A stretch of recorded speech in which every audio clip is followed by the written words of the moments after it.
Bonjour, Je suis Mélissa Cacoutier, je suis architecte. Je suis diplômée de l'École spéciale d'architecture de Paris. J'ai travaillé dans plusieurs agences d'architecture d'Abidjan et en 2016, j'ai décidé de monter mon agence d'architecture. J'ai toujours aimé dessiner quand j'étais très jeune, raison pour laquelle je me suis orientée vers des études qui me permettaient d'allier ma passion à mon métier. Ma plus grande fierté depuis que j'ai commencé, c'est d'avoir pu créer cette agence qui existe depuis 3 ans, d'avoir pu embaucher différentes personnes, des jeunes femmes qui travaillent et qui montrent en fait que c'est possible pour des femmes de travailler dans un milieu qui est considéré comme un milieu très masculin. Donc moi je suis architecte, j'ai une directrice de travaux. J'ai une technicienne dessinatrice qui fait aussi office manager et j'ai également une assistante de direction. Et en fait, à nous quatre, on réussit à faire des projets et à discuter avec des hommes et à montrer en fait que des jeunes femmes peuvent être dans un métier tel que l'architecture et pouvoir continuer à avancer en fait. Donc ça, c'est ma plus grande fierté. La femme de ma vie, c'est ma mère, ma grand-mère, mes tantes. Donc, moi, j'ai pas une femme de la vie, j'ai plusieurs femmes de ma vie. C'est toutes les femmes de ma famille qui sont des femmes fortes, qui se battent pour réaliser leurs rêves, pour atteindre leurs objectifs et qui ont été des modèles pour moi, en fait. Donc ça, ce sont les femmes de ma vie.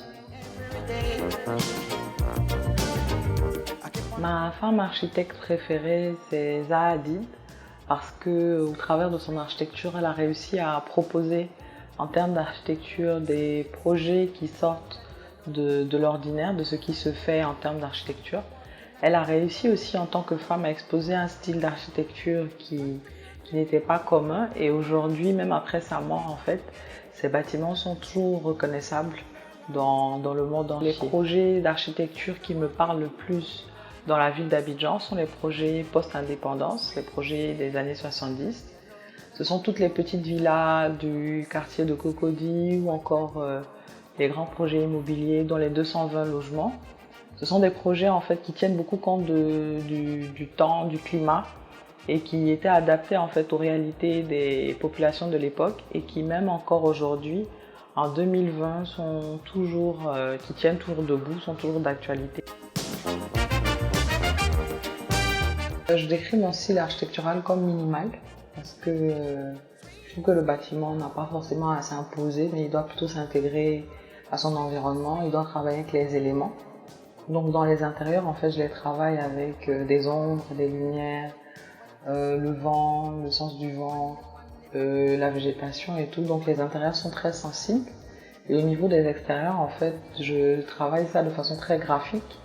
Et je me rapproche en fait de mes origines africaines et je vais chercher en fait dans tout ce que nous avons dans notre culture en termes de graphie. Donc ça fait que je travaille pas mal avec les claustras en façade. Je travaille des principes de double pot pour pouvoir avoir ces extérieurs graphiques et ces intérieurs avec des ombres et lumières. Et donc de façon globale, c'est une architecture qui somme toute peut rester très minimale. Mon conseil à la nouvelle génération de femmes serait de se permettre d'avoir des rêves, mais surtout, au-delà de ça, de toujours se battre en fait pour arriver à réaliser ses rêves. Donc le plus important en fait, c'est de se fixer un objectif et de se dire qu'on peut y arriver parce qu'aujourd'hui tout est possible et ce n'est pas réservé à juste une catégorie de personnes, que ce soit que des hommes ou que des femmes. On peut tous y arriver en fait. Donc le plus important, c'est de se fixer des rêves et de s'accrocher à ses rêves et tout va forcément se réaliser. Voilà.